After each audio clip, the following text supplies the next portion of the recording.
Chapter 2. Olivia leafed through a book. Next to her were a pile of pressed leaves.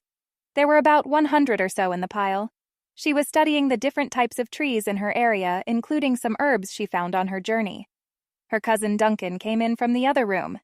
Not only was he from another country, he wasn't well liked by a lot of the family. It didn't help that he was from another country, but he was hated for some factors he couldn't help.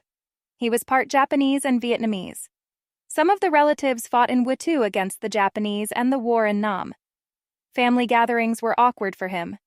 Every time they met, she noticed he was lonely, so she started hanging out with him. He had a hunting bag with him. He set the bag on the floor and joined her at the table. "You ready for the trip? Gonna be a big one." "How long will this one be?" Olivia asked. "It'll be about 25 miles into the forest." He noticed the pile of leaves. "That's a lot. How long did it take to find all those?" "Half the summer. Don't think I got all of them. With the forest being so massive, you would have to draw a map. I only got to the 2mi marker you guys put on one of the trees." He smiled. "My brother and I have been doing it for years. The thing is that I don't think that there's an end to the forest." "Oh yeah? There's gotta be an end to everything," she said. "Well, this one feels like there's no end in sight," he said as he pulled a folded map out of one of the bags nearby. Duncan unfolded and placed it on the table. It was an overview of the forest. Most of it was blank. It took up most of the table. There were markings along one of the edges. Compared to the other blank spots, it was barely a dent. "This forest is so thick that we used my great-uncle's old Gurkha knife to get through so much of the brush. Works better than any other knife I've ever owned. The cool thing is, he said that we could have it. Cool. You got it recently?" "Yep." He pulled something from his side. It was about a foot or more long. The blade was an S shape. "Wow! He let you have that?" He nodded. Olivia looked over the map. "What happens if you were to get lost?" she asked. "We got a ton of flares." She noticed the word cave written on one of the marked lines. "There's a cave in the middle of the forest." Duncan nodded. "It's a small one, but I think that there's more to the cave than the tunnel you go through. Goes underground for quite a while, then pops back up in another part of the forest. The compass said that it was a straight shot. There's other paths too small to fit a human in. That will be interesting." A cave in the middle of a forest, she thought. The next morning, they got up and started packing their things. "Food," Duncan said. "Check," Olivia said as she searched one of the bags. "I got my knife here," Duncan said as he patted his side. "Water." "Yep." Olivia touched a backpack that looked like a diver's tank. Instead of air, it had tons of water in it. There were 2 hoses on each side and a place to refill. There were some bottles of water crammed into a side pocket. He grabbed a hunting rifle. Olivia looked at the map again. There were green circles marked throughout the lined paths. "Are the circles clearings?" "Right you are, Liv. We'll set camp there. There's about 6 of them we found so far. No need to worry, there's plenty of animals." "Have you seen any wolves?" Olivia asked. Duncan shook his head sadly. "Not yet, I hope to. Only heard them howlin'." She shivered a little bit. Duncan reassured her. "Don't worry, we got a rifle and a Gurkha knife with us," he said as he handed her the knife. "Really?" She held the knife out to give back. "Yep," Duncan said, pushing it back to her.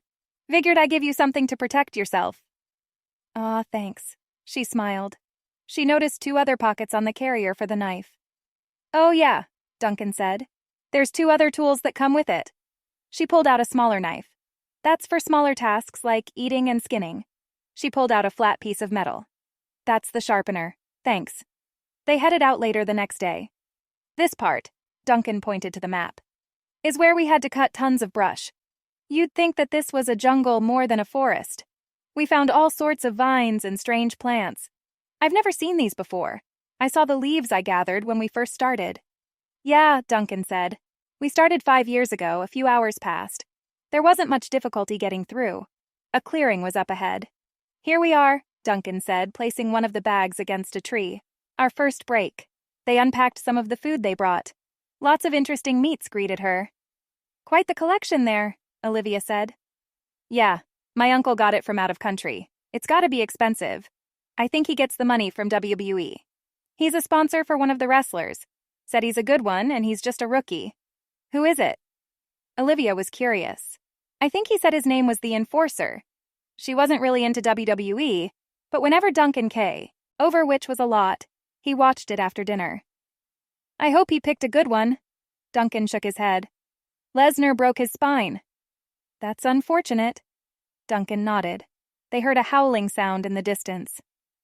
We're gonna have to watch out, Duncan said, loading the rifle. Olivia put her hand near the knife. I've never ran into a wolf while exploring these forests, Duncan said. You think they found us? Olivia asked. Hope not. I have a bad feeling that we might become their next meal. They continued following the path. The sound got closer. I think you're right, Duncan, Olivia said as she pulled the knife from her side. Let's give 'em hell, Duncan said. Two shadows came around a bend in the forest. They were wolves, all right. There were only two of them. One tried to charge Duncan. He dodged out the way. The wolf ran past him. It stopped and made another pass. Crack! As the wolf went down, he hid behind a couple of trees to reload. A few seconds went by. She looked through a small gap. His face said it all. I forgot to bring some extra shots. Gotta think fast, Olivia thought. Then the strangest thought came to her head. Run behind the wolf. What a strange idea. Definitely not something she would do while in a situation like this. It charged her. She dodged out of the way. She could feel the fur barely brush her leg. She felt a rush of adrenaline. She grabbed its sides. It would be a good time for some of Duncan's training to kick in right about now, she thought. He taught her some Brazilian jiu-jitsu and a little Muay Thai. It's been a while since they've had a practice session. She was mounted on its back. She weaved one of her arms around its front legs. She put its head into a headlock. It was on the ground, back legs digging into the wet dirt. She waited for it to stop moving. She hooked one of her legs around its right leg. Use the knee strike, Duncan called. Oh, yes. She looked down. Her knee was lined up with the back of its spine. She raised herself up to ready for the strike. Crack! The wolf collapsed onto the ground. Duncan patted the wolf on the head. It couldn't really do anything except whine. You got that knife? I don't want to leave like that, Duncan said.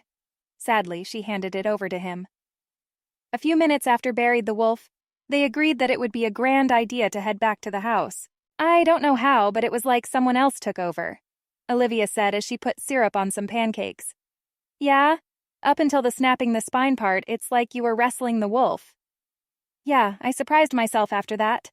She flipped a pancake onto Duncan's plate. Nice, he said. Thanks. What do you think about wrestling? She was taken aback. Me? Duncan, are you sure you're talking to the right person? He looked around the room before his eyes landed on her. Well, I sure ain't talking to myself. You could be the underdog. She thought for a few minutes. You're going to be my trainer, right? Duncan nodded. All the way to the top. I bet you can win the WWE Champion.